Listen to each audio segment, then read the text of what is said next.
Good afternoon, everybody.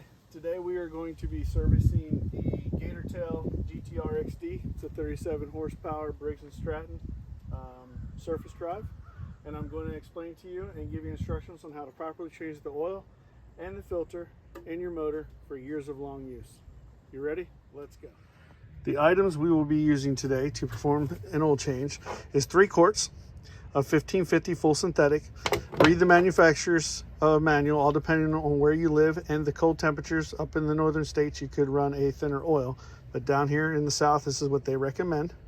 We will have a device to capture the motor oil so we can return it to a recycling place for proper disposal. A Briggs & Stratton oil filter, and the part number is 842921. That's 842921. An oil filter wrench to get the oil filter off, 3/8 ratchet, 3/8 extension, and the channel locks are just for extra measures in case we can't get the oil filter off. Are you ready? Let's get to it. The first thing you want to do, this is where you refill it with oil. You want to go ahead and remove that.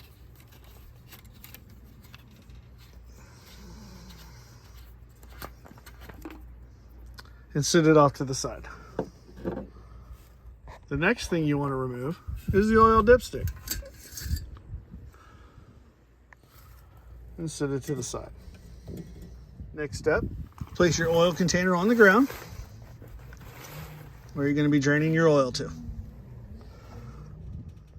The next step is locate the drain plug. It's on the, if you're facing the motor, it's on the left-hand side at the bottom of the block. Your 3/8 ratchet should fit in there just perfectly. And you loosen the cap.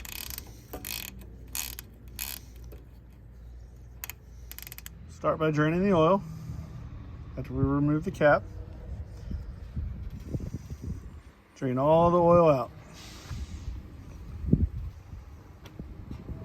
And you probably want to let this go for about 10 minutes so it all drains out.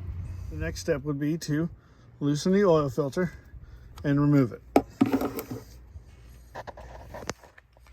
As it's removing, it'll drain into your pan. Let it drain. Then when it's done draining, take it off. To install a new oil filter, you put a little oil on the O-ring, put the filter back on. Should just screw right on. And you go hand turn till it's hand tight. And that's all you have to do on a Briggs. You don't need to do an additional quarter turn like on an automobile. The next step is to take your oil plug, reinsert it back in, and take the extension. This is how this works. You can just spin it in there. You just want to put it snug. You don't want to strip it because it is an aluminum block. And otherwise you're going to have to re-tap and die and thread it out. But just in there nice and snug, and that is about it. I give it an extra turn with the wrench.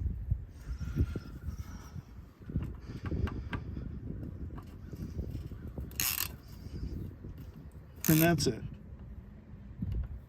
It's tight enough.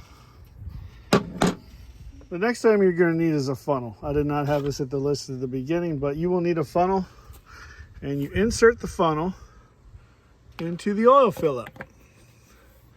And this is where we're going to add our oil to the motor to refill it. Now remember, this takes 2.5 quarts when you change the oil in the filter.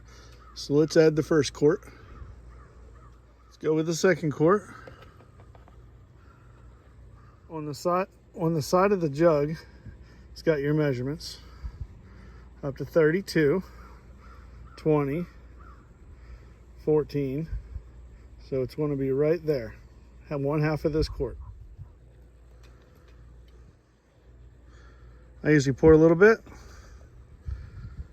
and I check it. Pour a little bit and check it. And I'm almost there. I'm a little bit more to go.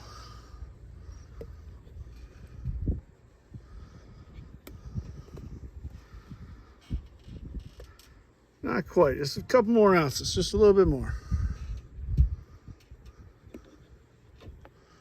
Should be right about there. Boom, 16 ounces. So we got 2.5 quarts in there now. Done adding our oil. Now we're gonna put the filler cap back on. See, it's got that O-ring, so you just wanna go down. Don't have to over tighten it. Just make it snug. And that is it. Wipe your dipstick off. Insert it in the tube.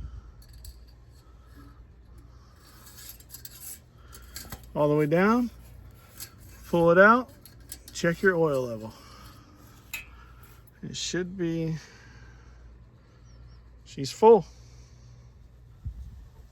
Now the final step you want to do after you're done changing your oil, put your dipstick back in, your filler cap back in, oil drain plug is tight, filter's tight, is you want to start it up and look for any leaks, anywhere it could be coming out, just to make sure you know that it's not leaking around the filter or the plug. You'll know when it's running. We recommend changing the oil when you first buy one after the first 15 hours, and then every 50 hours of usage. Has an hour meter on the front, so it'll let you know when it's time to actually change the oil. And by doing this, you're going to extend the life of your product. And I hope you enjoyed watching. Just a simple way you can service this to give you lifelong use of it. Thanks for watching.